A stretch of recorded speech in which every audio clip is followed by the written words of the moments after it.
Hi, I'm Mark Rossano, founder and CEO of C6 Capital Holdings, coming to you from Primary Vision Network. I apologize for this being late. This is purely on me.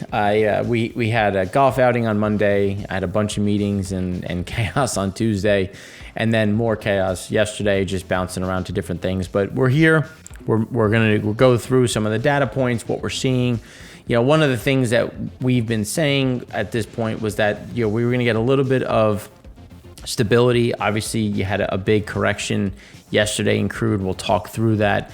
But again, we're just in this new range of about, on the Brent side, between 70 and 75. And it's really just this range-bound piece because it goes both ways. You know, you have the bullish side, which is you have OPEC, which is being more, taking down supply. We'll talk about how much supply is actually coming down in segment 3. But then there's the overarching economic theme. You know, how bad is shipping going to be? How weak is gasoline consumption going to be? And these are things that we want to touch on and really go through. So in segment 1, we're going to look at the U.S. numbers. You know, so far, to be quite honest with you, everything is very seasonally normal. You know, there's not much one way or the other. We do see more gasoline imports coming just as you get some of this unlock both from Europe into the U.S. But then we want to look at what is demand doing, because as we were saying last week, we thought that gasoline demand was going to have a sizable correction to the downside. It did. Again, more just timing and less about a big drop in demand. It was just the demand before was too high. This, we think, is starting to kind of settle in with right where it is. With now, you're going to get that slow trend up. And then in the last segment, we really want to look at the physical market. Saudi just came out. They cut prices by 25 cents going into Asia. The people were expecting 45 cents, and it's still the second highest it's ever been going into Asia. So again, they're not doing anything big to help promote sales, which we'll talk about more in segment 3. So getting right into segment 1, when you look at just where we are, the total oil and product stocks, surplus now from 35.7 to 28.6.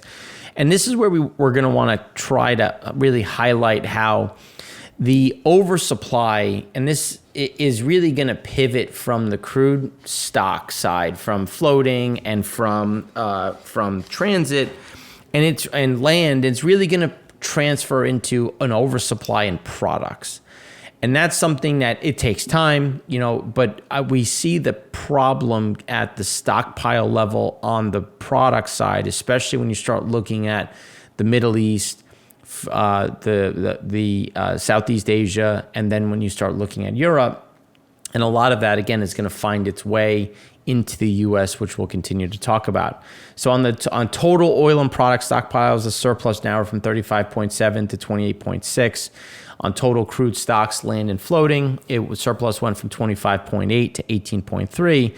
But then on the product stockpile, the surplus widened from 9.9 to 10.3. And again, it starts small, but that's where we see some of the bigger pivot, where things on the crude side will balance out and actually come closer to the 5-year average. But we see the total stockpiles for product starting to trend higher, which again will put more pressure on crack spreads. And here's just another example. When you look at crude, the deficit widened from 15.3 to 27.6. West of Suez, it widened from 6.7 to 17.4. East of Suez widened from 8.6 to 10.2. But when we look at east of Suez, there's a lot more product heading that way, which we're going to talk more about when we get into segment 3. When we look at total floating storage, the surplus now are from 27 to 22.9. You can see it's still staying at the very elevated level. That's something that we think is going to stay at the higher end, especially when you look at just the amount of crude that is still currently in transit. West of Suez, the surplus now are from 8.3 to 3.6. That's a lot because of what's happening with the U.S. and Europe, but realistically, West Africa is actually seeing builds, which is the problem when you look at where their flow is, which is very low in terms of production, yet they still can't get product into the market. Floating storage east of Suez, surplus widened from 8.9 to 9.6, and we see east of Suez continuing to worsen, not because there's a problem, it's just that's where a lot of that crude that's in transit is really showing its movement, and where we see that ending up in the market is really Asia is going to be that target given Russian flows. Crude stocks had a draw of 1.28 million. That's 19.2 million below the 5-year average. But realistically, it's all being driven by PADD 2. PADD 2 had a build of 2.08 million. Cushing had a small build of 540,000. That's where we see the imports are going to continue. Canadian discounts actually shrunk just because there's a lot of some fires over there right now, which is again starting to create some slowdowns. But that again, all of those things are temporary and they will come back. But we do expect to see imports remaining a bit elevated into PADD 2. PADD 3 had a drawdown of 4.94 million, still 3 million over the 5-year, obviously 23 million over year. But PADD 3, China actually in March went to the largest importer, the top importer of U.S. crude. So one of the things that we were saying is that the pricing was what Saudi did essentially gave new life to U.S. exports, especially into Asia. And we were saying that was going to flow into South Korea, that was going to flow into Japan, and we thought it was going to flow into China, not to this degree. But again, you're starting to see a lot of those movements. And then with the SPR, you had a draw of 3.28 million. That will start to change at the end of this year. We should get some builds as those loans start coming back in, about 3 million this year. And by this year, I mean fiscal year from the U.S. government's perspective, and then about 24 million the next fiscal year. So again, that starts to reverse. Still staying right around those levels. But again, where we see the biggest issue right now and the ones to focus on is PADD 2, PADD 3. PADD 3 is going to be that indicator for where are exports. But even as exports for crude stay elevated, we're going to see a decreased amount of exports for refined product, which is going to put some pressure on U.S. run rates.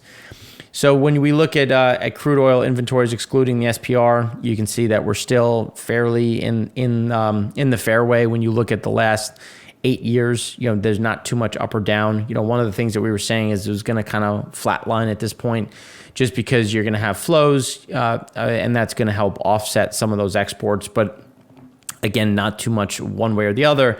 And you can see, like, it's when you compare it to 2021, yes, we're lower there, but again, the rate of change is very similar. Like, there's nothing that you're looking at this and say, well, it's kind of right middle of the road of where we've been, and we don't see that adjusting. Then when you look at total crude oil storage and products, we're right at 2018 levels. One of the things that we've been saying is that you're going to start to see builds accelerate on the product side. So we do see draws continuing on the crude side, but it's really going to be the product side that we think is going to become the bigger problem, especially as our exports continue to diminish. And this is just showing you the inventory levels for PADD 3. As you can see, there's typically drawdowns, especially when you look at 2021, when you look at 2017, when you look at other periods of this time. These are a bit more aggressive than they have been in the past in terms of rate of change. They essentially marries where 2021 was. But you can look from this point on, you typically have draws that really carry you into August. The question is always going to be, what is the rate of change? And our comments is that the rate of change is going to slow a bit, just given some of the movements, some of the adjustments that we've seen to date, given some of the underlying flows, and how you're going to get a slowdown in refining activity. As we were saying before, Cushing was going to start to build. As you can see on a seasonal basis, builds at this point aren't crazy. It's actually pretty common.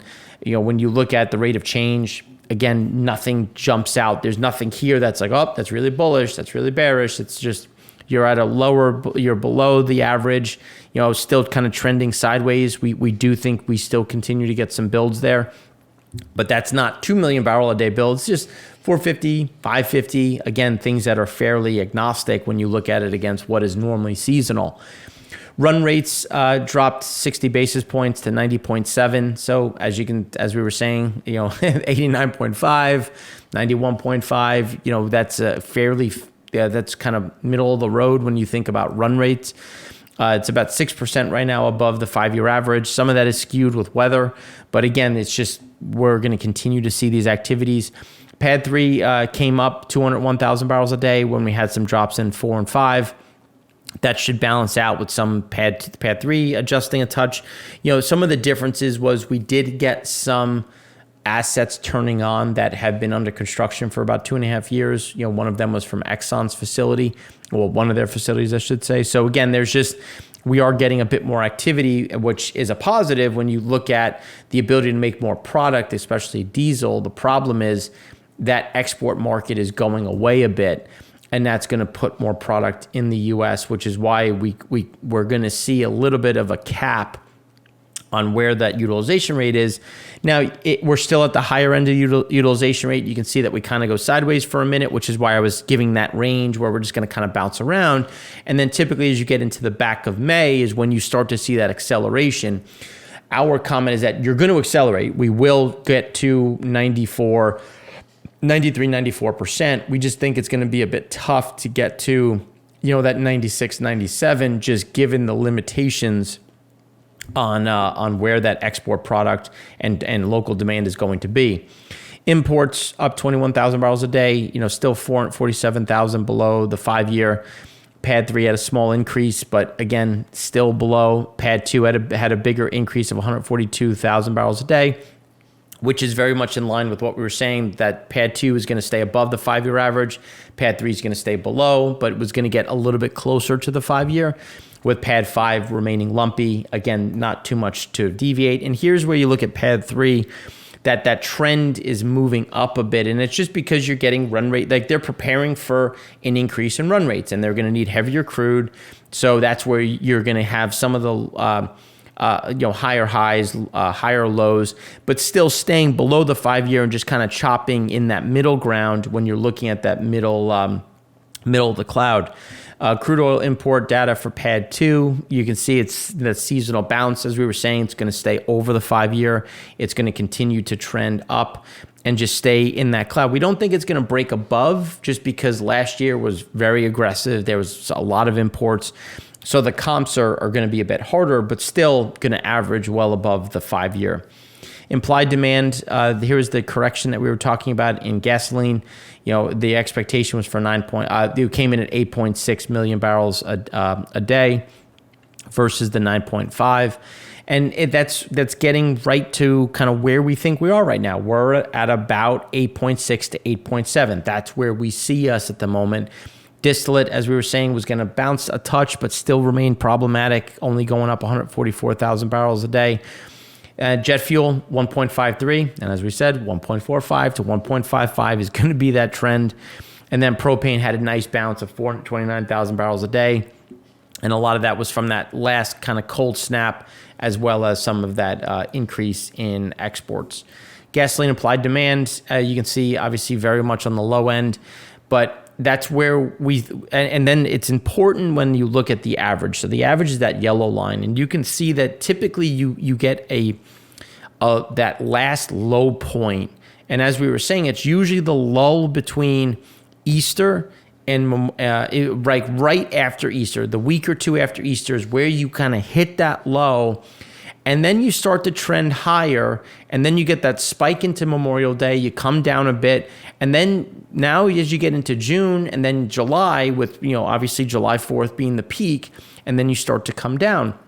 So again, it's all happening like we were saying, but to be clear, just at a marked reduction versus historics. That's the only piece. We're going to be 10 to 12% below 17, 18, 19. It's just things have changed. Not to say that we're not going to get an increase in demand, because we will. We are going to get to 9 million barrels a day. Likely 9.1, 9.2 million barrels a day. That will absolutely happen. It's just we should be at 9.7, 9.6, 9.7. So that's just, we're going to go up, just not to the same degree. Now you look at days of supply of crude, again, very much middle of the road. Gasoline storage, one of the things that we were saying is that you were going to get some of that slowdown in demand. but realistically, the difference is going to be imports.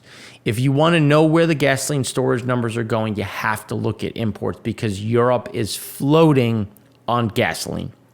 As prices come down for shipping, that will send more into the U.S. And the question is, are imports going to, obviously the U.S. is going to, our refineries are going to produce gasoline as well. So is it the mixture of gasoline production and imports? Is that going to overwhelm some of that demand? And what we think is the answer is yes, because when you look at it, there's more than enough space to see these increases. So that's something that we think is going to be very likely. Distillate storage, again, fairly stable. We will start to see some of these increases. We had that one last cold snap. Things start to warm up. We start to get into spring weather, and that's going to move us closer to the average over that time period. Kerosene continues to climb, and that's where when you start averaging and looking at kerosene, jet fuel versus distillate, you can see kind of that balancing act between the two. The curve has come down, but you can see, as you go out, it's still fairly firm. We're still in some sort of contango at the moment. We moved into backwardation briefly. We moved into contango briefly. Now we're into pretty much back into backwardation within a couple of pennies, maybe. But again, it's just something where we do see us being fairly range bound over the next couple of weeks. Then when we look at floating storage, as we were saying earlier, floating storage in the U.S. has gone to zero. A lot of that is just timing delays between imports, exports, what's floating, what's in transit, and that's something that it'll just bounce back up. Still stay at a lower end, but again, still bounce a bit higher. So that's what we have for you on the EIA side on segment 1. In the next segment, we're going to go deeper into refined products, some of those demand metrics, and we'll give you the update on what we think is going to happen heading into summer. And it's going to be an interesting one because there's a lot of moving pieces that are very economically driven and consumer driven, which is always why it's good to look at so many different data sets that we want to go through and kind of figure out where we think things are going to be.